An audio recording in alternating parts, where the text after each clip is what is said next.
정말 오랜만에 중창단이 섰습니다. 서는 것 자체가 참 은혜가 되고 보는 것 자체 또 듣는 것 자체가 하나님의 큰 삶의 모습에서 우리가 다시 한번 축복의 삶으로 나아가는 길이 결코 쉽지 않다는 것, 그리고 이 일을 위해서 우리가 열심히 노력하고 참고 기다려야 한다는 것을 다시 한번 느끼게 됩니다. 지난주 참 많은 일이 있었습니다. 그 중에 하나가 참 안타까운 소식을 저희가 듣게 되었습니다. 미국에서 갑자기 잘 나갔습니다. 하버드대 프린스턴, 그래서 학위를 받고 한국에 들어왔습니다. 38살에 들어와서 출가했습니다.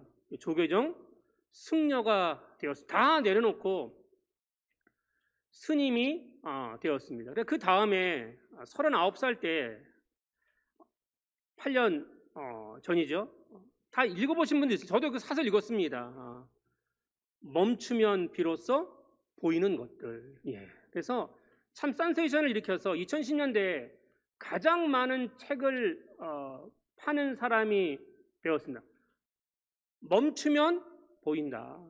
너무 이렇게 치열하게 경쟁하고 살지 마라. 그러면서 뭘 얘기했어요? 불교에서 늘 얘기하는 거잖아요. 무소유. 자꾸 가지려고 하기 때문에 힘드니까 그렇게 살지 말라라고 얘기해서 양반이 얼마나 많은데 섭외가 들어오는지 시간당 700만 원입니다 지금. 근데 몇 년치가 다 차 있다는 거예요. 근데 거기에 아마 만족을 못했는지 예능 프로그램에 나왔습니다. 나왔는데 집을 보니까 남산이 보이는 뷰가 딱 보이고 뒤에 그냥 그 산의 절경이 보이는 지하 1층 지상 2층 집에 살고 있고, 또 차를 타고 출근하는데 4억 2천만 원짜리 페라리를 몰고 다닙니다. 그리고 조계종에서 내놓은 이야기인데 36살에 출가했는데 이 조계종의 스님이 되면 반드시 여름과 겨울에 모든 대외적인 활동을 끊고 석 달씩, 그러니까 6개월입니다 1년에 반드시 참선해야 된답니다. 이거를 안거라고 하는데 6개월 못하면 3개월이라도 반드시 해야 되는데 지금까지 2008년부터 한 번도 하지 않은 게 들통이 났습니다. 거기다 한국에서 태어났지만 미국으로 왔기 때문에 미국 국적이라 군대도 안 갔다 왔습니다. 누군지 아시죠? 해님 스님입니다. 그는 멈춰라, 그리고 소유하지 마라, 무소유를 강조했지만 결국 네티즌들은 뭐라고 했습니까? 해미는 무소유가 아니라 풀소유다. 그가 내려놓은 건 뭐냐? 미국에서 한국으로 왔을 때 내려놓은 건 머리카락밖에 없다라고 말했습니다. 누구를 폄훼하려고 하는 것이 아닙니다. 사랑하는 여러분, 신앙이 무엇일까요? 신앙, 믿음으로 우러러보는 겁니다. 뭘 우러러봐요? 국어사전을 보니까 믿음의 대상을 굳게 믿고 가르침을 지키며 이를 따르는 일이다 라고 했습니다. 우리한테 믿음 뭐죠? 누구를 굳게 믿는 거예요? 하나님을 굳게 믿는 겁니다. 그리고 하나님 말씀을 따르고 지키는 것입니다. 여러분, 그렇게 살고 계십니까? 다시 말하면 신앙이라고 하는 것은 인간이 우선이 아니라는 겁니다. 내가 믿고 싶은 대로 믿어, 내가 생각하는 대로 생각하면서 살아갈 거야, 그거는 신앙이 아니라는 겁니다. 믿음의 대상인 하나님을 굳게 믿고 하나님 말씀하신 것을 끝까지 지키며 따르는 것, 그렇지 않으면 그것은 신앙이 아니다라고 하는 것입니다. 예수님이 이 땅에 오셨을 때도 마찬가지 아닙니까? 예수님의 뜻을 이루신 거예요? 하나님의 뜻을 이루신 거예요? 하나님의 뜻을 이루기 위해서, 하나님의 뜻을 구하기 위해서 나의 원대로 마옵시고 아버지 뜻대로 되기를 원하나이다라고 고백하며 그 십자가를 따라가지 않았습니까? 오늘 우리의 개신교를 읽게 한 마르틴 루터, 종교개혁 이후에 회심이라고 하는 것이 무엇이냐라고 하는 것, 루터는 이렇게 얘기했습니다. 그가 직접 사제로 살아보지 않았습니까? 나중에 결혼했지만 회심이 뭐냐? 우리가 예수 그리스도 믿을 때 세 가지 변화가 반드시 일어나야 된다고 하는 겁니다. 이 세 가지 변화가 일어나지 않고 한 가지라도 떨어지면 그는 회심한 게 아니다 라고 이게 첫 번째가 뭐냐? 머리의 회심. 이거는 지적 변화입니다. 우리가 하나님의 말씀을 믿고 따른다는 것은 우리의 지식이 변한다는 겁니다. 세상의 학문, 세상의 의학, 과학, 세상이 가르치는 것 아니다라고 하는 겁니다. 하나님의 말씀을 믿고 따라야 된다라고 하는 것입니다. 자, 이런 것들을 통해서 우리가 느끼는 게 무엇이냐? 그러면 지식만 바꾸면 되느냐? 안 된다는 것입니다. 그 다음에 뭐예요? 가슴의 회심이 필요하다라고 얘기했습니다. 우리의 가슴에, 우리의 마음에 뜨거운 하나님에 대한 사랑과 정의가 반드시 있어야 된다라고 하는 것입니다. 자, 지식의 변화. 세상 말 안 듣고 우리가 하나님 말씀 듣잖아요.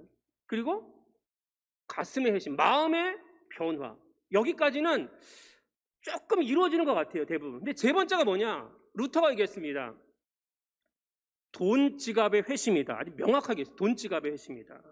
다시 말하면 돈에 대한 변화가 없으면 그는 회심한 게 아니다라고 이야기했습니다. 바닷물 가끔 이게 정말 짠가, 아직도 짠가 해서 살짝 손에 대가지고 딱 입술에 대면 어떤 맛이 나요? 아우 짜. 아우 짭니다. 근데 알고 계시죠? 그 바닷물의 소금 함량은 기껏해야 3% 내외입니다. 그러니까 100%가 아니에요. 3% 내외인데도 뭐 2.3에서 3.4라고 잴 때마다 좀 측정할 때만 다르지만 어쨌든 3% 내외밖에 안 되는데도 우리가 혀 끝에 대면 아우 짜 이런 겁니다. 그런데 이 약간의 3%의 염분이 바닷물을 썩지 않게 만듭니다. 로마가 기독교화 되었을 때 로마의 기독교 인구는 몇 %인지 아시나요? 9%밖에 안 됐습니다. 9%가 로마를 변화시켰습니다. 황제가 나는 신이야 라고 얘기했는데 그 황제조차도 그리스도인의 삶을 돌아보면서 야, 9%밖에 안 되는 저 기독교인들을 보니까 내가 믿고 있는 신은 신이 아니라는 거죠. 나는 신이 아니에요. 정말 신은 누구예요? 하나님이고 예수 그리스도라라고 하는 것을 고백하고 기독교 국가로 그들이 변화되지 않았습니까? 오늘 대한민국을 보십시오. 기독교 인구가 뭐 이단까지 다 합쳐서 말하지만 어쨌든 23%입니다. 우리 사회는 점점 좋은 쪽으로 변화되지 않습니다. 근데 왜 그럴까?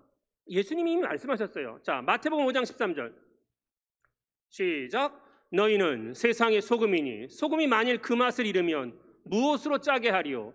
후에는 아무 쓸데없어 다만 밖에 버려져 사람에게 밟힐 뿐이니라. 아멘. 소금인데 맛을 잃었습니다. 그러면 사람들이 어떻게 한대요? 밖에 버려서 밟아버린답니다. 네. 오늘 우리가 신앙인이라고 얘기하고 기독교인이라고 얘기하고 뭐 그리스도인, 뭐 영어로 크리스찬 아닙니까? 크리스찬이라고 많은 사람들이 얘기를 하는데 안타깝지만 신앙의 기본이 없는 사람들이 대단히 많다. 권위, 명예 이것만 지키려고 하는 사람, 무늬만 크리스찬인 사람들이 너무 많다는 것입니다. 잘 보십시오. 사명 없습니다. 은혜 없습니다. 일주일 동안 기도 안 합니다. 말씀 안 읽습니다. 교회를 향한 주님 몸된 교회를 향한 봉사나 희생이나 헌신 이건 언제나 남의 이야기입니다. 모든 삶이 나에게 있고 나 중심입니다. 다른 사람이 어떻게 되든 말든 교회가 어떻게 되든 말든 국가가 어떻게 되든 말든 다 소용없습니다. 나만. 진정한 변화가 되지 못한 사람들이 교회에 출입하다 보니까 오늘 참 마음 아픈 일들이 많이 일어나고 있다라고 하는 것입니다. 이럴 때 예수님이라면 어떻게 하셨을까? 하나님이라면 어떻게 하셨을까? 신앙의 기본으로 돌아가자 늘 얘기하고 있지만 이것이 결코 쉽지 않다는 것을 우리가 알고 있습니다. 오늘 우리가 살아가는 삶의 모습에서 진정한 삶의 모습이 무엇인지를 좀 생각해 봐야 될 것 같습니다. 금요기도회 이제 이번 주가 마지막입니다. 그리고 이제 방학 들어가는데 금요기도회가 다 끝나고요. 이틀 전이죠. 집에 가는데 한나랑 기쁨이를 태우고 가거든요.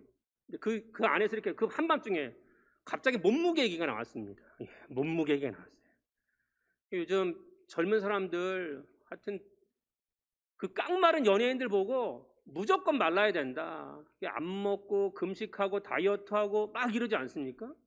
그래서 각종 질병에 노출되어 있는데 그때 저희 입사님 그러더라고요. 한나한테 몸무게를 물어봤습니다. 예.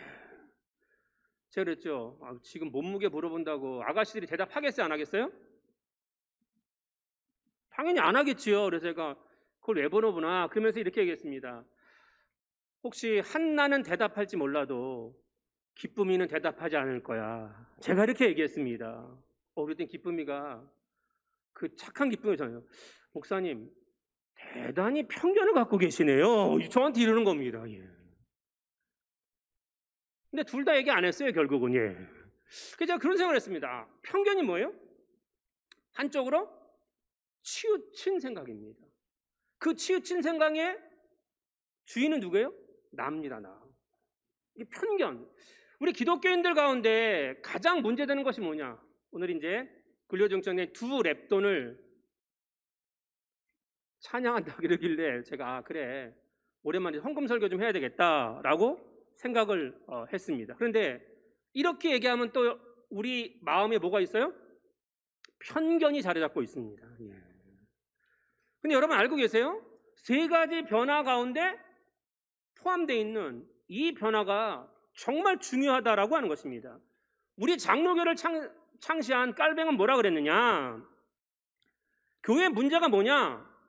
돈에 대해서 너무 많은 얘기를 하는 것이 문제가 아니라 돈에 대하여 바른 얘기를 하지 않는 것이다. 그때나 지금이나 똑같습니다. 예. 감리교를 창시한 요한 웨슬레가 얘기했습니다. 나는 주머니가 회개하지 않는 사람의 회개를 믿을 수 없다. 이렇게 얘기했습니다. 여러분 잘 보세요. 한 사람이 복음을 듣고 교회에 나왔습니다. 자기 죄를 회개하고 예수 그리스도의 십자가를 보고 눈물을 흘립니다. 그리고 그 믿음의 길을 걸어간다고 하고 그 구원의 깊은 신앙을 체험했다고 하면서 제일 먼저 변해질 게 뭐예요? 주일 성수, 기도하는 것, 말씀 있는 것. 예, 다 변화되는 과정이지만 그러나 정작 변화되는 게 뭐예요? 돈의 지출의 변화가 있어야 됩니다. 교회를 다니는데도 다니기 전이나 다니기 후나 지출의 변화가 없다. 그러면 죄송합니다. 그 사람의 신앙을 믿기 어렵습니다. 하나님에 대한 사랑의 고백이 헌금에 반영되지 못한다면 그 사람이 회심했습니까? 그 사람이 구원받았습니까? 그 사람의 신앙과 변화를 우리가 다시 한번 생각해 봐야 된다라고 하는 거예요. 영어에도 이런 말을 쓰는 머니 토크. 돈이 말해준다. 그러니까 돈을 어디 쓰는지 보면 그 사람의 인생관 가치관을 우리가 분명히 알 수 있게 된다라고 하는 것입니다. 오늘 본문에는 정말 외롭고 가난하고 고통받는 한 여인에 대해서 예수님이 직접 헌금에 관해서 말씀하고 있습니다. 오늘 본문 42절입니다. 마가복음 12장 42절 시작. 한 가난한 과부는 와서 두 렙돈 곧 한 고드란트를 넣는지라. 아멘. 이 여인을 예수님은 어떻게 지칭하셨어요? 한 가난한 과부다. 그는 가난했습니다. 그녀는 가난했을 뿐만 아니라 남편이 없습니다. 이 시대에 모든 경제력은 남자가 갖고 있었는데 어디 가서 취업할 데도 없지요. 누가 알아주지도 않죠. 소외받고 고통스러운데 가난까지 남편으로부터 아무것도 받지 못했던 것 같아요. 그래서 정말 힘든 상황입니다. 주변의 사람들이 웅성웅성대는, 그래서 함부로 어디도 갈 수 없는 그런 삶의 모습입니다. 그때 예수님께서 예루살렘 성전에 들어가시다가 거기 앉으셨어요. 걸터 앉으신 것 같아요. 그래가지고 헌금 넣는 거를 보고 계시는데, 우리 잘 알죠? 성전 조감들 보시면 맨 밖이 이방인의 뜰입니다. 이방인들만 들어갈 수 있습니다.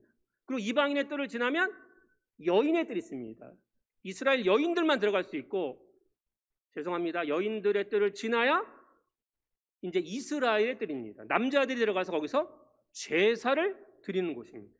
그리고 그 이스라엘의 뜰, 남자들의 뜰을 지나면 이제 제사장만 들어갈 수 있는 성소의 뜰이 나오고, 그 성소의 뜰의 맨 마지막에는 어디입니까? 십자가 있는 것처럼 지성소가 있습니다. 여기는 제사장들도 레위인도 들어가지 못하고 오직 대제사장 한 명만, 그것도 1년에 한 번인 대속죄일 하루에만 들어갈 수 있습니다. 오늘날 9월 중순쯤 됩니다. 우리 달력으로. 유대력으로는 7월 10일입니다. 오늘 예수님께서 성전을 들어가려고 하시다가 갑자기 멈췄습니다. 그리고 성경은 이야기하고 있습니다. 어떻게 얘기해요? 마가복음 12장 41절입니다. 시작. 예수께서 헌금함을 대하여 앉으사 무리가 어떻게 헌금함에 돈 넣는가를 보실세. 여러 부자는 많이 넣는데. 아멘. 예수님께서 걸터 앉으셔서 헌금함을 보실세라고 얘기합니다. 이거는 구하고 똑같죠? 아직 완료된 게 아닙니다. 미완료 시제입니다. 헬라어로. 다시 말하면 아직도 예수님이 목적하신 것을 이루지 못했기 때문에 계속 헌금함을 뚫어지게 쳐다보고 계신다라고 하는 것입니다. 그 상황에서 어떤 삶의 모습이냐? 자, 이런 거죠. 오늘 우리가 이제 예배 끝나고 일단 광고 시간에, 죄송합니다, 광고 전에 헌금할 거 아니에요. 헌금하는데 예수님이 쳐다보고 계세요. 그럼 어떠실 것 같으세요? 뭔가 달라지지 않겠습니까? 예수님이 내가 지금 헌금함에 헌금을 하려고 딱 하는 순간 딱 바로 앞에 쳐다보고 계세요. 어때요? 미국에 처음 가서 제일 깜짝 놀란 것 중에 하나가 뭐냐면, 예배 시간에 헌금을 하는데 우리는 이렇게 살짝 해가지고 이렇게 집어넣잖아요. 남 안 보이게. 미국은 불가능하더라고요. 왜? 은쟁반에 이렇게 은쟁반이에요. 그냥. 그래서 제가 한국에 와서 우리도 은쟁반으로 바꿀까? 하다가 시험 들까봐 은쟁반으로 하는데 옆 사람이 얼마 냈는지 다 보이는 거예요. 다 보여. 깜짝 놀랐습니다.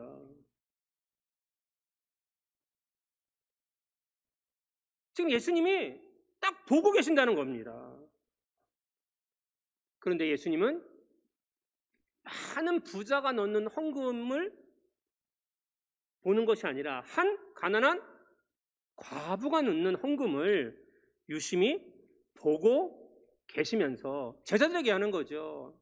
초대교회를 세우고 또 교회를 이루고 또 지키고 유지하기 위해서 예수님께서 분명히 말씀해 주신 것이 오늘의 말씀인데, 헌금은 왜 하느냐는 거. 헌금은 도대체 왜 하느냐라고 하는 것입니다. 헌금을 왜 하는 거죠? 헌금은요, 내가 헌금함으로 인해서 내 삶의 주인이 누구라는 것을 고백하는 거예요? 하나님이라는 것을 고백하는 겁니다. 그러니까 다시 말하면 내가 헌금을 드리잖아요. 그러면 하나님, 내 삶의 주인이 하나님이라는 것을 의식하기 때문에 드릴 수 있는 게 헌금이라는 겁니다. 헌금은 아무나 하는 게 아니에요. 내 삶의 주인이 누구라는 것을 의식하는 거예요? 하나님이라는 것을 의식한 사람만이 드릴 수 있는 것이고, 또 그런 사람들이 드리는 결과물이 헌금이어야 된다라고 하는 것입니다. 아시잖아요. 그냥 예루살렘 성전에 들어갈 때 헌금함이 딱 하나만 있는 게 아닙니다. 13개입니다. 13개가 있었어요. 쭉 나란히 놓여 있었다고요. 근데 그것은 다 노수로 만들어졌습니다. 그래서 그 입구가 이렇게 넓고요, 점점 좁아지는 겁니다. 왜? 옛날에도 헌금을 훔쳐가는 사람들이 있었나 봐요. 그래가지고 이렇게 좁아져서 하니까 들어가면 못 빼는 겁니다. 그 헌금함이 있습니다. 대부분 제사용으로, 9개는 제사용으로 되었다고 하고 4개는 성전 유지 보수 비용, 또 구제를 위해 쓰이기도 했습니다. 그리고 지금처럼 제목을 지정하는 자유헌금도 있었다고 합니다. 근데 아시지만 그 당시에는 지폐가 없었습니다. 다 노쇠로 만들어졌기 때문에, 또 금이나 은으로 만들어졌기 때문에 반드시 헌금을 넣으면 쨍그랑하고 소리가 났습니다. 물론 이것은 순수한 의미로 원래는 이 헌금함은 나무로 만들어야 되는데 아마 이 제사장 그룹에서 더 많은 헌금을 걷기 위해서 이렇게 노쇠로 만들었던 것 같습니다. 그렇게 해석하고 있습니다. 문제는 많은 사람들이 그 성전에 들어가게 헌금하는 것을 본다라고 하는 것입니다. 그래서 오늘 부자들이 어떻게 냈어요? 많이 넣었다. 많이 넣었다. 이거 중요한 것입니다. 41절 다시 볼까요? 41절 시작. 예수께서 헌금함을 대하여 앉으사 무리가 어떻게 헌금함에 돈 넣는가를 보실세 여러 부자는 많이 넣는데. 아멘. 부자가 한 사람이 아니었던 것 같아요. 부자가 많았습니다. 근데 그 많은 부자들이 많이 넣었다라고 얘기하고 있습니다. 다시 말하면 이거죠. 자, 예루살렘 성전에 예배드리러 올라갑니다. 누가 먼저 들어갔을까요? 다는 아니지만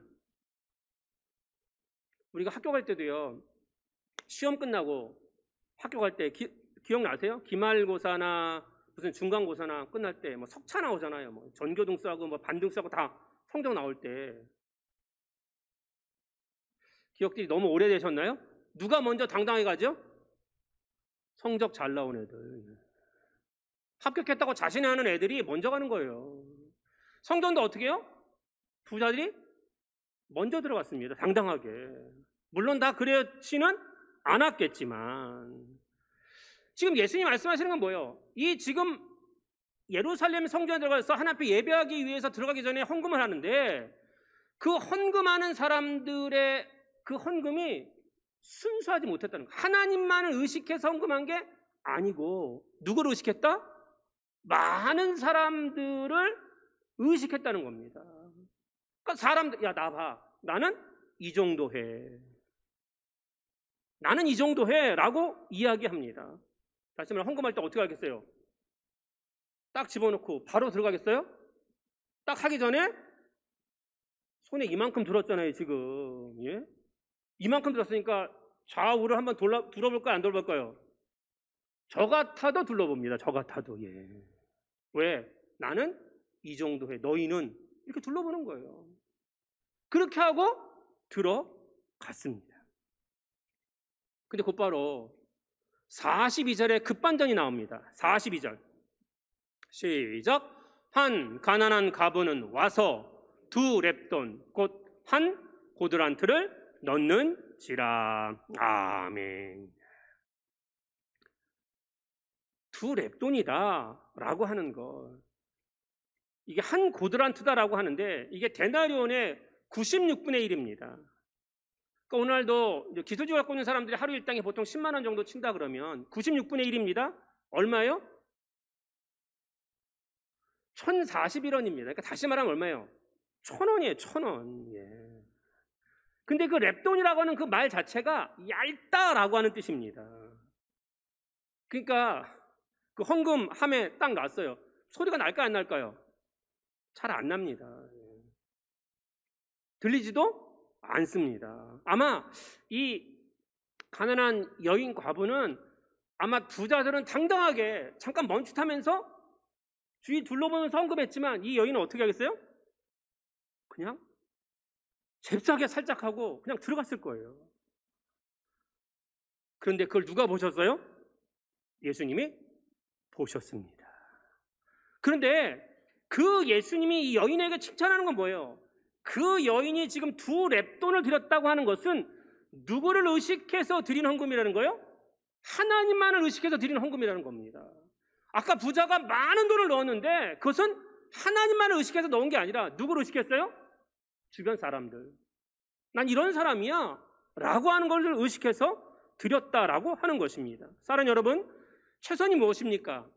많으나 적으나 내 삶에서 하나님 주신 그 귀한 것들의 최선이 하나님 앞에 드려지는 것이 하나님만을 의식하는 행위다라고 하는 것입니다.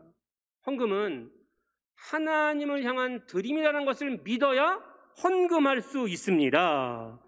하나님을 향한 드림, 이것이 무너지면 그때부터는 욕심이 생기고 하나님께 온전한 드림은 있을 수 없게 된다라고 하는 거죠. 생각해 보세요. 내 삶을 멸망에서 지옥에서 이끄시고 예수 그리스도의 십자가의 보혈의 공로로 우리를 하나님의 백성이라 인치셨고 우리의 삶이 끝난 날 우리가 천국에 들어갑니다. 이렇게 귀한 것을 받은 거예요. 그런데 내는 것에 대해서 하나님을 의식하지 않고 돈을 의식한다. 내 생각을 의식한다. 그러면 이미 그것은 헌금의 가치로 판단할 수 없게 된다라고 하는 것입니다. 하나님을 의식하는 삶, 결코 쉽지 않은 삶이지만 그 하나님을 의식하는 삶에는 예수님이 이 땅에 왜 오셨는지, 그리고 예수 그리스도가 나를 위해 십자가 왜 달리셨는지를 생각하지 않으면 드릴 수 없는 거예요. 예수님이 이 땅에 오셨습니다. 그건 희생이에요. 자, 천상의 보좌를 버리고 이 땅에 말씀이 육신이 되어 오셨습니다. 희생 없이 가능하겠습니까? 어머니들이 자식을 위해서 희생하지 않으면 대부분 다 이혼할 겁니다. 우리 부모님 세대는 전부 그랬습니다. 남편들, 좋은 남편들 별로 없었습니다. 지금처럼 막 잘해주고 뭐 위해주고 뭐 집안일도 해주고 그런 남편들이 어디 있어요? 지금 시대가 바뀌었으니까 가능한 거지. 예전에 저희 아버님 세대는 택도 없는 소리입니다. 택도 없는 소리. 그런데 희생하기 때문에 어머니들이 가정 지키잖아요. 자식을 위해서 다 참고 그리고 그 모든 수모와 고통을 다 감수해내지 않습니까? 희생 없으면 아무것도 되지 않습니다. 저는 그렇게 생각합니다. 헌금은 희생입니다. 희생 정신이 없으면 안 된다라고 하는 것이죠. 제물이 그래서 똑같습니다. 히브리어로 희생입니다. 종종 저한테 그런 질문들을 많이 해요. 목사님, 11조 꼭 해야 되나요? 11조 안 한 사람 저희 교회 대단히 많습니다. 청년들 중에는 태반이 안 합니다. 예.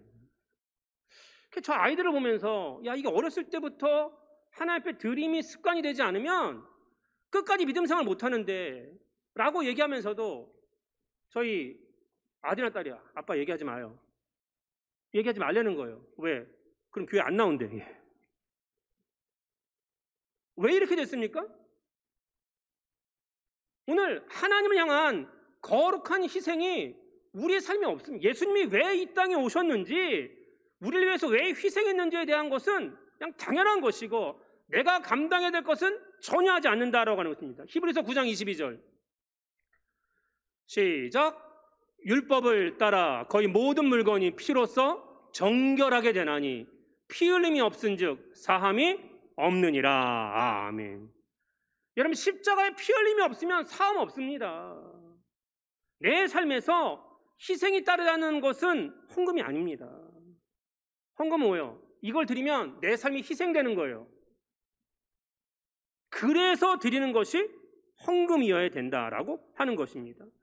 생각해보세요. 오늘 이 여인은 2렙돈을 드렸는데 그 2렙돈은 생활비 전부라고 얘기했습니다. 만약에 한 렙돈만 드렸어도 몇 조를 한 거예요? 11조 한 거예요? 10에 5조 한 겁니다, 여러분. 10에 5조만 해도 대단한 칭찬받을 일 아니에요? 그 당시에 믿음을 탁월하게 생각했던 바리새인이 10에 2조를 했습니다. 그 10에 1을 가지고 구제했습니다. 우리는 이런 사람이야 라고 늘 자신 있게 얘기했거든요. 그러니까 10에 3조만 해도 대단한 거예요. 아무도 그렇게 못했습니다. 10에 5조만 해도 대단한데 이 여인은 전부를 드렸습니다.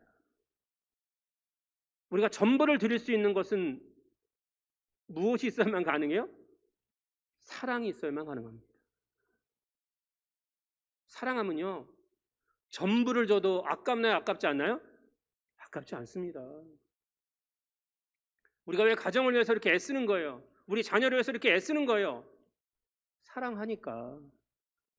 다른 무슨 답이 있어요? 제가 나 대신 살아줄 거예요? 뭐 내 얼굴을 닮았어요? 내 성격을 닮았어요? 그게 무슨 소용이 있어요, 그게. 나 죽으면 끝인데. 일반 사람이 생각하는 것처럼. 그런 것 때문에 잘하는 게 아니에요. 왜?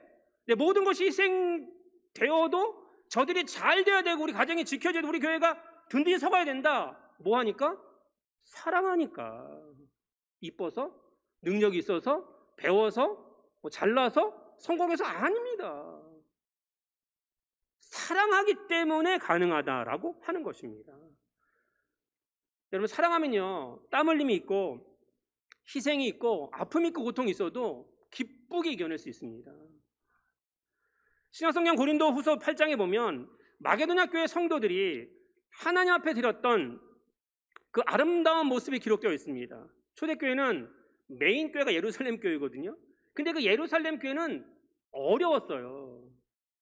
헬라 지역에 있는 교회들이 더 큰 교회고 재정이 많은 교회였습니다. 근데 예루살렘 교회가 극심한 고난 때문에 교회 나오면 경제활동을 하지 못하게 직장 다 뺏기거든요. 그래도 많은 사람들이 교회 나왔습니다. 그러니까 교회는 점점 어려워지는 겁니다. 그런데 이 예루살렘 교회를 위해서 헌금하자라고 바울이 얘기했을 때 어떤 일들이 일어나냐? 고린도후서 8장 2절입니다. 시작. 환난의 많은 시련 가운데서 그들의 넘치는 기쁨과 극심한 가난이 그들의 풍성한 연보를 넘치도록 하게 하였느니라. 아멘. 오늘 우리가 이런 거죠. 어렵다, 힘들다, 못한다, 안 한다, 이런 상황인데 그 고린도 교회는 어떻게요? 예루살렘 교회를 돕기 위해서 넘치도록, 힘에 넘치도록 했다라고 하는 것입니다. 왜? 이것이 가능할 수 있는 것은 단 하나죠. 헌금이라는 것은 내 삶 전체를 드릴 수 있다는 것을 보여주는 겁니다. 그래서 예루살렘 교회가 처음에 재산을 다 가져와서 필요한 만큼 나누었잖아요. 여러분, 그게 가능하겠습니까? 어떻게 모은 돈인데, 내가 어떻게 지금까지 살아왔는데, 이거 생각하면 할 수 없는 거예요. 그런데 내가 정말 사랑하는 그 믿음의 동역자들과 믿음의 성도들이 함께 살아가야 될 환경을 우리가 조성하기 위해서 최선을 다하는 것이다. 다시 말하면 헌금은 전체를 드리는 정신이 있어야 됩니다. 이러니까 어떤 분은 아니, 목사님이 재산 헌납을 요구하나 막 이렇게 긴장돼갖고 저를 쳐다보는데, 그런 게 아니고 그런 뭐가 필요하다고? 정신이 필요하다고요. 정신이. 예. 한국교회 진보적인 입장을 갖고 있는 잘못된 사람들, 신학자들과 특별히 목사들, 요새 정상적이지 않은 사람도 많죠. 11조 드리지 말자는 거죠. 왜 드려야 되냐는 거예요. 성경에 정확하게 나와 있지도 않은데. 근데 여러분, 맞습니까? 그러면 어떻게 하나님의 교회가 이 땅 가운데 세워지고 유지되고 하나님의 귀한 뜻을 이뤄갈 수 있겠습니까? 자, 우리가 11조 드리는데 11조만 하나님의 것인가요? 아까우신가요? 10의 9도 하나님의 것이에요. 오늘 잘 보세요. 어제 밤 12시에 우리 박은주 집사님 어머님이 88세로 하나님의 부름을 받았습니다. 오늘 예배 끝나고 잠깐 지금 코로나가 심해서 많은 분은 갈 수 없고 이제 몇 명만 좀 가야 될 것 같은데, 그 가족 중에 박은주 집사님하고 어머님만 믿어요. 그 어머님이 신권사님은 저희 교회 몇 번 나오셨어요. 여기 계시면서 계속 나오셨어요. 그런데 하나님이 딱 부르셔요. 부르시면 내가 지금 갖고 있는 모든 거, 내 통장, 내 명의 다 소용이 있어요, 없어요? 그거 다 내 거 아니에요. 내 삶의 원천과 마지막은 하나님께 있습니다. 그 전체가 다 하나님의 것이라고 생각하지 못하면 우리의 삶은 무너질 수 있다라고 하는 것입니다. 오늘 우리가 하나님께 드림에 대한 편견을 갖고 있지 않습니까? 참된 헌신은 100%입니다. 나 너 10%만 좋아할 거야. 나 20%만 좋아할 거야. 그게 무슨 좋아하는 거예요? 응? 내 생명을 주어도 아깝지? 아는 사람을 우리가 사랑하는 것 아니겠습니까? 예수님이 이 땅에 오셔서 우리한테 10%만 주셨어요? 50%만 주셨나요? 저 십자가 볼 때마다 몇 프로예요? 100%입니다. 우리를 위해서 십자가 달려 죽으셨습니다. 오늘 저는 그렇게 생각해요. 정말 오랜만에 해서는 우리 근로자 성단 두 랩돈을 찬양했습니다. 전체를 드리는 마음으로 찬양하셨겠죠? 아멘 소리가 안 나죠? 네. 이게 전체를 드리는 마음으로 하나님 앞에 드려져야 된다. 이 여인은 어떻게? 하나님, 저 많은 부자들이 내는 헌금만큼 저 가진 것 없어요. 그러나 이 작은 돈이지만 저에게는 전부라는 거예요. 그걸 하나님 앞에 드렸습니다. 오늘 우리의 두 랩돈 정확하게 드려지고 있습니까? 우리의 두 랩돈이 없으면 교회는 지켜지지 못합니다. 그래서 예수님이 뭐라고 말씀하세요? 마가복음 12장 43절 시작. 예수께서 제자들을 불러다가 이르시되 내가 진실로 너희에게 이르노니 이 가난한 과부는 헌금함에 넣는 모든 사람보다 많이 넣었도다. 아멘. 직접 제자들에게 불러서 가르치는 겁니다. 하나님의 교회가 앞으로 어떻게 세워지고 어떻게 유지되고 어떻게 하나님의 복음을 전파해야 되는지 분명하게 알려주시기 위함입니다. 지금 한국교회 코로나19로 비대면 지금 저희 이제 30%인데 2단계 되면 20%입니다. 그 2.5단계 되면 다시 온라인 예배로 전환합니다. 오늘도 어느 권사님 또 몇 분이 전화 오셔서 목사님 몸이 너무 안 좋아서 온라인으로 예배드리겠습니다 라고 문자가 왔어요. 이제 제가 그러시라고 얘기했습니다. 오늘 내 삶에서 힘든 교회들이 정말 많아지고 있습니다. 우리 교회는 힘들까요? 안 힘들까요? 네, 저희 교회도 힘듭니다. 지금 11조는 하반기부터 36% 줄었습니다. 주일원금, 감사원금 다 줄었습니다. 더 큰 문제는 신도시가 들어서기까지 우리가 이자원금 좀 하자고 했습니다. 그래서 1년에 한 사람당 100만 원씩 하자고 했던 특별원금, 이제 건축원금으로 명칭 바뀌었지만 60%가 줄었습니다, 지금. 물론 그래도 최선을 다하시는 분들이 여기 계십니다. 해마다 계속해서 작정해서 상반기에 해주시는 분, 또 우리는 특별히 어느 권사님이 또 헌금을 해주셔서 우리가 그럼에도 불구하고 지금 유지하고 있지만, 여러분 우리가 하나님을 향한 그 귀한 믿음의 모습이 있다면 정말 어떤 마음이 우리 가운데 있고 어떤 모습 앞에 헌금해야 되는가라고 하는 것. 과부의 두 랩돈은 자기의 생명을 거는 일이었습니다. 그래서 지금 칭찬하신 거예요. 헌금은요, 자기 소득 수준에 따라서 야, 이거 내면 내가 좀 희생돼, 내가 좀 힘들어 할 정도로 하는 게 헌금입니다. 근데 나 이거 내도 아무런 내 삶에 영향력이 없어요.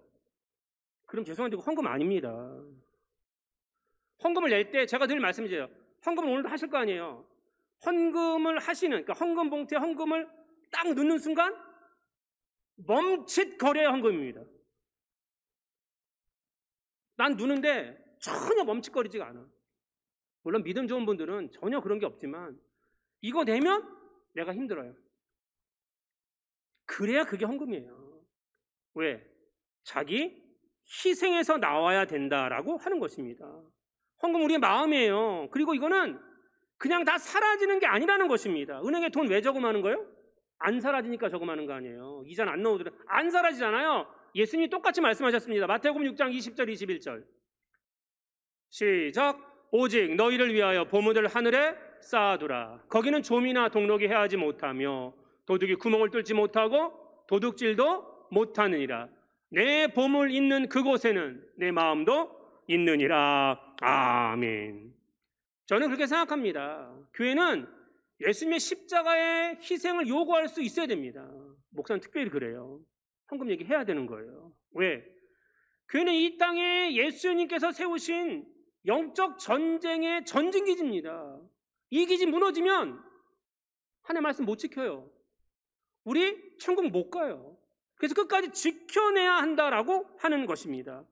우리만 믿음 지키다 가는 게 아니고 우리의 자녀들과 후세를 기억해야죠. 주님 오시는 그날이 언제일지 모르기 때문에 우리가 최선을 다해서 아름다운 성전 세웠습니다. 그리고 성전을 위하여서 지금까지 참 많은 분들이 기쁨으로 감사함으로 헌신하고 여기까지 왔습니다. 앞으로 우리의 삶이 다하는 날까지 이 마음이 변치 않아야 된다라고 하는 것입니다. 아무나 칭찬받는 게 아니에요.